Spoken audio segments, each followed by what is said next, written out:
My dear students, this is Star Defence Academy. आज हम आपको डाउट क्लासेस देने वाले हैं।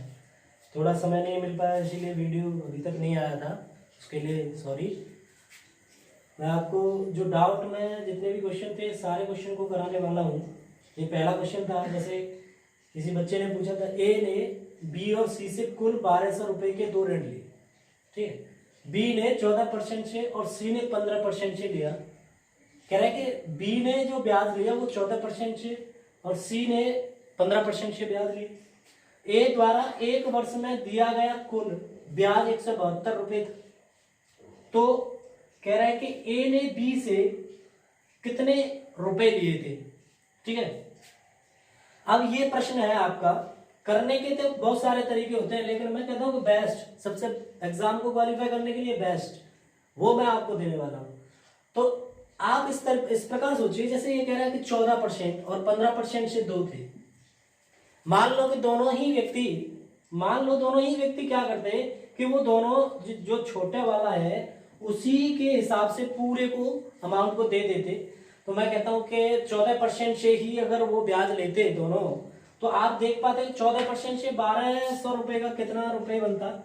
तो आप देख पाते 14 का 12 मतलब 14% 1200 का जब आप निकालोगे तो आप पाओगे 168। ठीक है, लेकिन आपको ब्याज मतलब रुपया आपको ज्यादा देना पड़ा, आपको देना पड़ रहा 172। और ऐसा क्यों? क्योंकि आप यहाँ पर 15% की ब्याज दे रहे हो, 1% एक्स्ट्रा दे रहे हो। तो मैं कहूँगा 1% जो इक्वल होगा वो कितने के होगा? 4 के। जब 1% 4 के इक्वल होगा तो 100% कोई भी धन होता है, तो आप कहोगे 100% कितने के इक्वल होगा? सर जी 400 के। तो आप कहोगे, इसने बोला क्या है, ए ने बी से कितने लिए, तो बी कितने पे उठा रहा है? 14% से। 400 सी ने दिए, बाकी जो धन था वो किसने दिया होगा? फिर 800 रुपए बी ने। तो आप यहां पर क्या कहोगे? ऑप्शन कौन सा होगा? जो भी है, लेकिन ऑप्शन नहीं है, मतलब 800 रुपए आपका यहाँ पर करेक्ट आंसर होगा। ठीक है, तो नेक्स्ट क्वेश्चन करते हैं, नोट डाउन करो जल्दी फटाक से। तो अगला प्रश्न है, जैसे कि पूछा गया है कि किसी कॉलेज में भवन निर्माण में कुछ योगदान देना था, कुछ व्यक्तियों ने योगदान दिया, इनमें से 60% ने 600 रुपए के औसत से दिए गए और इस प्रकार भवन का 75% खर्च पूरा हुआ। तो हमें याद करना है कि बाकी जो खर्चा है उसमें कितना औसत होना चाहिए। ठीक है ना, तो बड़ा ही इजी प्रश्न है। तो कुछ आप इसको इस प्रकार सोचिए कि भाई अब यहाँ पर ना तो हमारे पास कोई भी लोगों की संख्या है, तो मैं मान लेता हूं कि मान लो कि 100 व्यक्ति होते। जब 100 व्यक्ति होते तो इनमें से 60%, 100 का 60% देखेंगे तो कितना हो जाएगा? 60 हो जाएगा। ठीक है ना, 100 का 60% होता है 60। अब ऐसे सोचो कि 60 व्यक्तियों ने 600 रुपए दिए, तो मैं कहूँगा टोटल कितने रुपए दिए गए? आप कहोगे सर 36,000 रुपए दिए गए।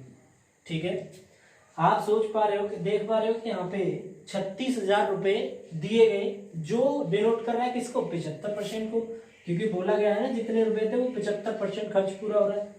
तो मैंने देखा कि 75% बराबर इतना हो जाएगा। तो आप जब 75% इतना होगा तो आप यहाँ से 1% की वैल्यू निकाल सकते हो। 25 या 75, और 25 से जब आप इसको काट रहे होंगे तो 25 से 25 25 चौके 100, 25 चौके यानी 3% की वैल्यू हो गई आपकी 1440। और आप जब 1% की ले रहे होंगे तो ये हो जाएगा 1% बराबर हो जाएगा 480 रुपए। 3 से डिवाइड करोगे तो मुझे पता चला 1% जो डिनोट कर रहा है वो कितने को कर रहा है? 480 को। कह रहा है कि बाकी अब कितना खर्चा चाहिए हमें? 25%। तो 25% चाहिए तो और कितना रुपया लगना चाहिए? तो 25% रुपया और लगना चाहिए। तो 25% जो होगा तो आप देख पा रहे होंगे 25% हो जाएगा 12,000। ओके, तो आप देख पा रहे हैं 12,000। तो अब बचे कितने आदमी हैं? आपको पता है कि अभी मुझे 12,000 रुपए लगाने हैं, बच तुम्हारे 40 रहे हैं। 40 औसत क्या होता है? सबको इक्वल दे देना। तो 40 व्यक्तियों को 12,000 रुपए बांटोगे तो कितना हो जाएगा?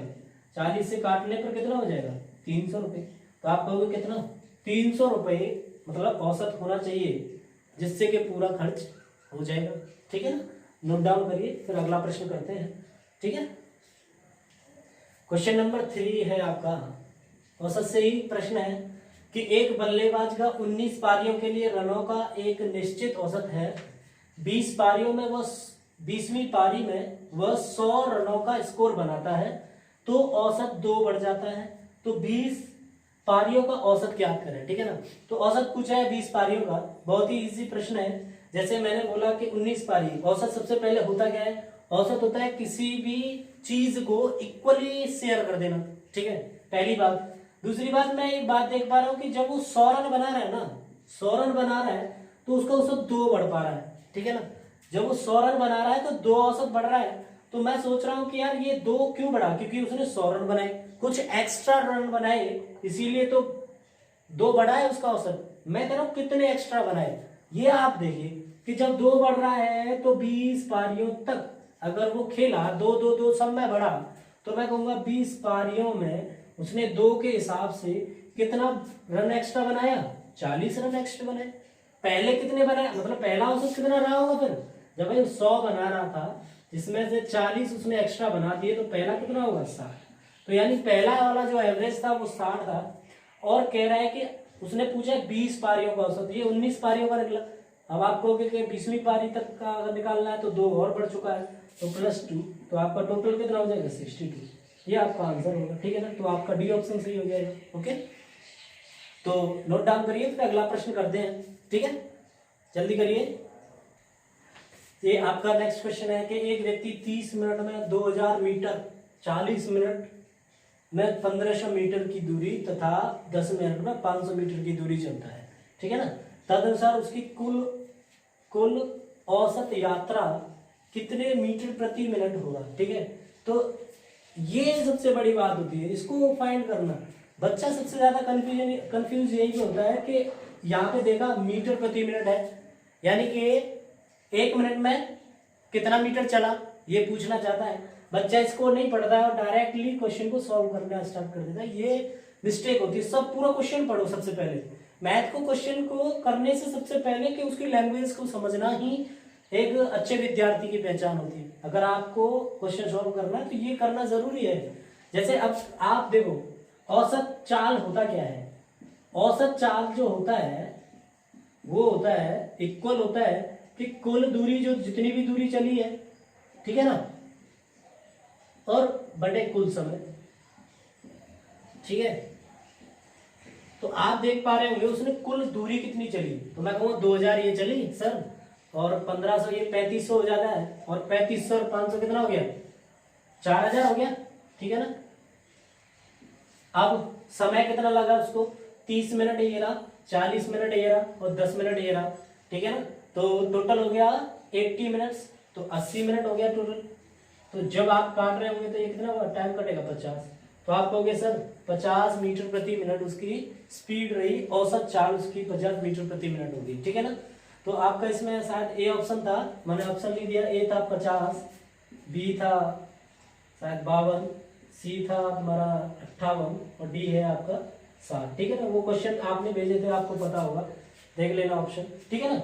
तो आप इसे नोट डाउन करिए, फिर अगला क्वेश्चन करते हैं, जल्दी फटाक से करो।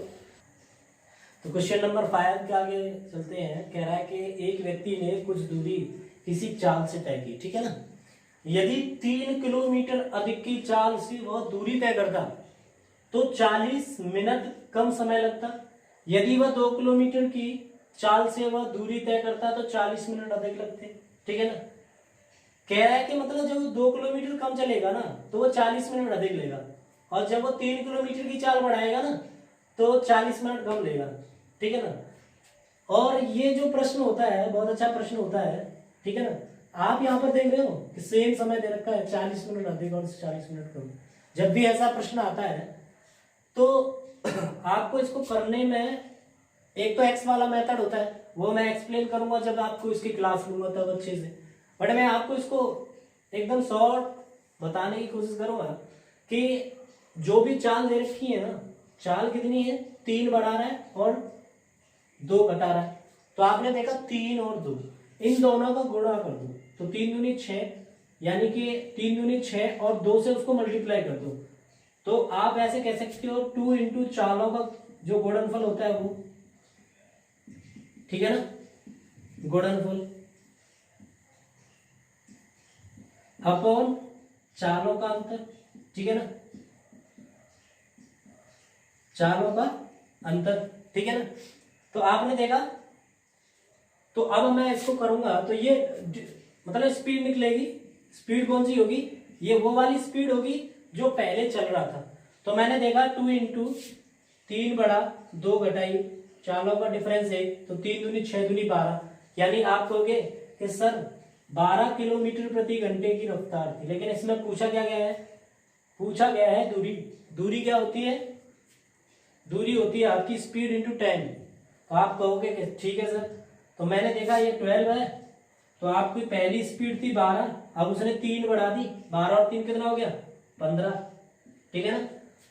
इनका अंतर कितना है 3 इंटू कितना, टाइम कितना लगा 40 मिनट, तो 40 मिनट है ये, घंटे में परिवर्तन करने के लिए कितना 7, ये डी हो जाएगा आपका। डिस्टेंस बराबर इतना हो जाएगा, तो 15 से ये 4 बार कटेगा, 4 से ये 3 बार कट जाएगा, 3 से ये 3, आपकी डिस्टेंस आ जाएगी 40 किलोमीटर प्रति घंटा, ठीक है ना। अगर आपको कि सर जी इससे निकाल के दिखाना है, तो मैं कहूँगा वही सेम 12 है, ठीक है ना, 2 कम हो गई तो कितना हो गया 10, अंतर कितना हुआ इनका 2 इंटू 40 मिनट है, 40/60।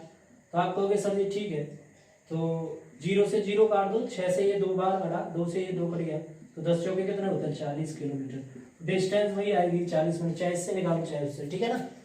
तो ये आपका प्रश्न था, बहुत अच्छा प्रश्न होता है, नोट डाउन करो जल्दी, फिर अगला प्रश्न करते हैं, ठीक है। मे बी क्वेश्चन नंबर 6 होगा। क्वेश्चन बहुत अच्छा है, ये औसत से प्रश्न है, मतलब औसत से नहीं सॉरी अनुपात से ये प्रश्न है। बोला है कि ए प्लस बी की आय का योग जो है 33,000 रुपए है। बताया नहीं गया कि इतनी आय थी, बोला गया योग है। ए अपनी आय का, जो अपनी आय थी उसकी वो 60% उसको खर्च कर देता है, और बी अपनी आय का 75% खर्च करता है। यदि उनकी बचतों का अनुपात 4:3 है, तो बी की आय क्या होगी, ठीक है ना। तो बहुत ही अच्छा प्रश्न है, देखते हैं कैसे। बहुत मैंने जब भी बोला था कि आपको अगर परसेंटेज वैल्यू दिख जाती है तो उसको फ्रैक्शन में तोड़ना सीख लो। अच्छा, इसको वैसे भी कर सकते हो आप, बट मैं कहता हूं कि इसको फ्रैक्शन पे लेके करो, क्योंकि जब डिपेंड करता है कि अगर मान लो ये फ्रैक्शन वैल्यू आपको ऐसे दे रखी होती 13 से ही 3 जो भी 1/3 ऐसे दे रखा होता, तो अब आप 33 से 1/3 होता या कुछ और होता, तब आप किसको किस प्रकार कर रहे होते। सबसे बेस्ट रहता है कि आप इसे फ्रैक्शन में तोड़ लो। तो मैं कहूँ 60% है, 60% कितना, एक ही आय कह रहा है, एक ही आय का, और मैंने बोला था जिसके साथ में का लगा हो वो नीचे होता है। तो मैं कहूँगा इसको जब मैं तोड़ूंगा तो एक ही आय जो होगा वो 3/5 हो जाएगा, यानी कि उसकी अगर 5 आय होती ना, वो 3 खर्च कर देता, तो बचाता कितने 2। लेकिन प्रश्न कह रहा है लास्ट में, देखो क्या बोला गया, यदि उनकी बचतों का अनुपात, तो उनकी बचत का जो अनुपात ये होना चाहिए था, लेकिन मतलब 4:3 होना चाहिए था, लेकिन ये कितना बन रहा है 2। और ये 4 बनेगा कब, जब इसमें 2 का मल्टीप्लाई करूंगा। क्लियर बात है कि नहीं, जब मैं 2 का मल्टीप्लाई इसमें करूंगा तो 4 बन गया, तो 2 का इसमें भी मेरे को मल्टीप्लाई करना पड़ेगा, तो 5 दूनी कितना हो जाएगा, ये 10 हो जाएगा, ठीक है ना। 5 दूनी कितना हो जाएगा, ये 10। अच्छा, बी की अगर मैं बात करूं तो बी की भी बात कर लेते हैं। बी कितना खर्च कर रहा है 75%, तो 75% कितना होता है, 75% को 75/100 कर लो, परसेंट को हटा लो, ठीक है। हटाने के लिए बट्टे 100 करते हैं, 25 से जब मैं काट रहा हूँ तो 25 या 75 और 25 चौके 100, काटने के बाद मुझे को मिला 3/4। तो मैं कह रहा हूँ कि जब वो 3 खर्च करता है 4 में से, तो बचाता है 1 होगा, लेकिन क्वेश्चन में बोला गया है कितना 3। तो आप कहोगे इसको 3 बनाने के लिए सर मैं 3 से मल्टीप्लाई करूंगा, जब 3 से इसमें करूंगा तो 3 से इसमें भी करूंगा, तो आय कितनी रही होगी 12, ठीक है ना। तो टोटल कितना 22 की वैल्यू कितनी दे रखी है आपको 33,000, ठीक है ना। तो आपको 22 जो इक्वल है वो 33,000 के है, ठीक है ना, दिखाई दे रहा भाई, देखना, ओके। तो आप इसको काटोगे 11 दूनी 22, 11 से ये 3 भाग यानी 3,000, 2 से काटोगे तो 1500, यानी 1 यूनिट की जो वैल्यू हो जाएगी वो कितनी हो जाएगी 1500। 1 यूनिट 1500 है, तो आपको पूछी किसकी आय है, बी की। तो बी कितनी है, आय कितनी है 12, तो 12 से जब आप मल्टीप्लाई कर रहे होंगे तो ये टोटल हो जाएगा 12×5 = 12, 12 × 12 = 6, यानी 18,000, ये हो जाएगा 18,000। तो आय कितनी रही होगी 18,000। एक ही पूछता तो इसका मल्टीप्लाई किससे कर रहे होते आप 10 से, तो कितना होता है 12,000, ठीक है ना, सॉरी 15,000। तो 18 और 15 कितना होता है 33, सही है, ठीक है। तो आपको इसका ऑप्शन हो जाएगा बी, ओके। तो नोट डाउन करिए, फिर अगला प्रश्न करते हैं, 7वां प्रश्न। ठीक है, इससे रिलेटेड प्रश्न है वो। ठीक है, अगला प्रश्न है 7, क्वेश्चन नंबर 7। बोला गया है कि पी क्यू आर है, 3 व्यक्ति हैं, ठीक है ना, 3 व्यक्ति हैं जिनकी आय का योग है 1,39,000। लैंग्वेज नहीं लिखी है, वैसे समझ लो, वही पहले वाला प्रश्न है, एक तरह से करके देखो। 10 सेकंड देता हूँ इसके लिए आपको, 10 सेकंड है, जल्दी करिए। चलो 20 देता हूँ, ठीक है, हुआ? चलिए तो कोई बात नहीं, देखते हैं। बोला गया प्रश्न है पी क्यू आर की आय इतना है, योग है ये, पी प्लस क्यू टोटल है 1,39,000। सेम वही प्रोसेस जो मैंने अभी बताया था। सबसे पहला काम, ठीक है, सबसे पहला काम, परसेंटेज जो दे रखी है उनको फ्रैक्शन में तोड़ दो। तोड़ने का तरीका क्या होना चाहिए, मैंने कई बार आपको बताया भी है। जैसे 75% है तो एक तो तरीका है बट्टे 100 करो, तो 25 से काट रहे होंगे, तो ये पी जो बराबर होगा ये हो जाएगा 25 25 चौके 100, यानी 3/4, ठीक है ना। अब आप कहोगे 85 से 5/7 क्या करें इसके लिए, तो सिंपल सा प्रोसेस है इसके लिए। ये क्यू की बात करेगा, 85 से 5/7। तो आप एक बात सोचो कि ये 7 कहां पर आता है। एक तो 14 से 2/7 की फ्रैक्शन वैल्यू होती है, एक 7 से 1/7 की फ्रैक्शन वैल्यू होती है। तो मैं कह रहा हूं 14 से 1/7, यानी कि ये 1/7 के इक्वल होता है 14 सही 2/7, ठीक है ना। ये फ्रैक्शन वैल्यू 14 सही 2/7 जो फ्रैक्शन वैल्यू होती है ये इक्वल होती है 1/7 के।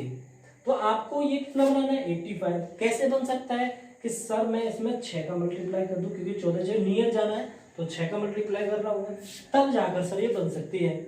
ठीक है, तो ये कितना मल्टीप्लाई किया मैंने 6 का, तो आप कहोगे सर इधर भी 6 का मल्टीप्लाई करोगे तो ये कितने की फ्रैक्शन वैल्यू जाएगी 6/7 की।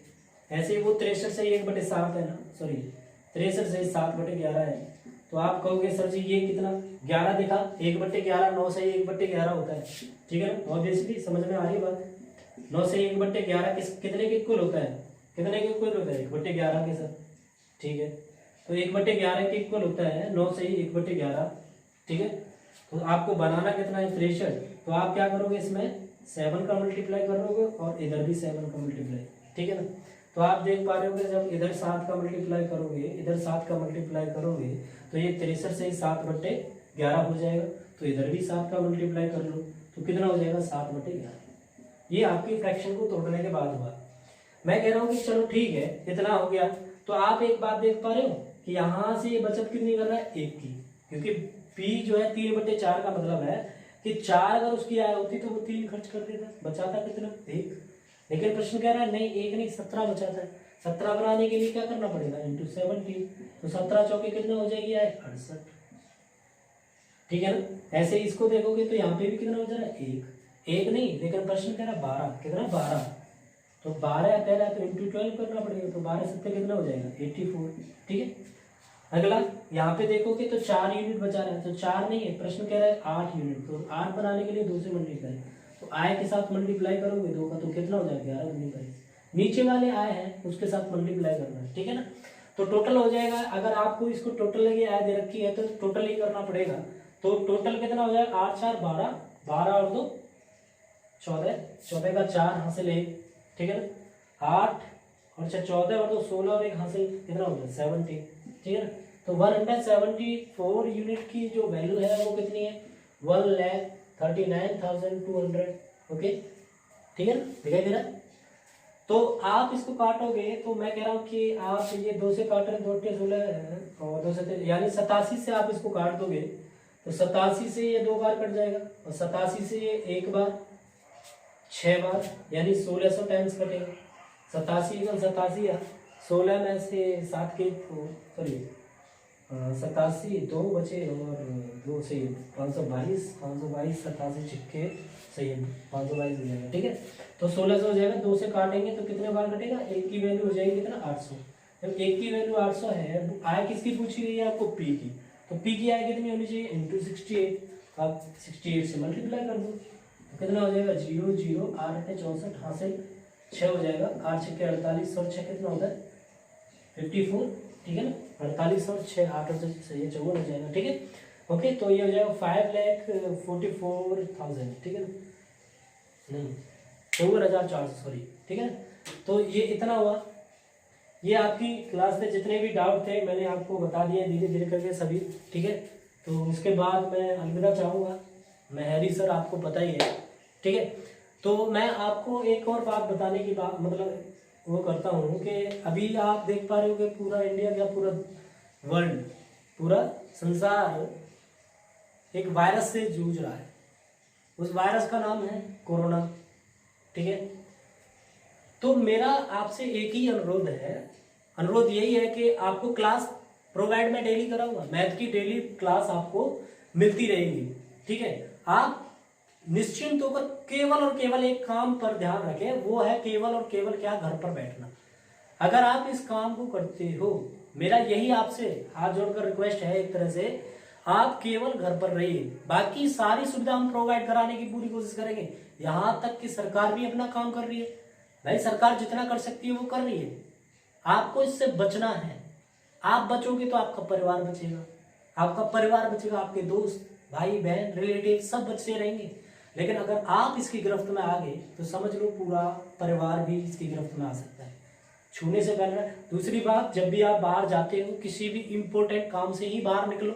जब भी बाहर जाते हो, बाहर से आते ही हाथों को धो और मास्क का इस्तेमाल करो, मैं भी करता हूँ, ठीक है ना।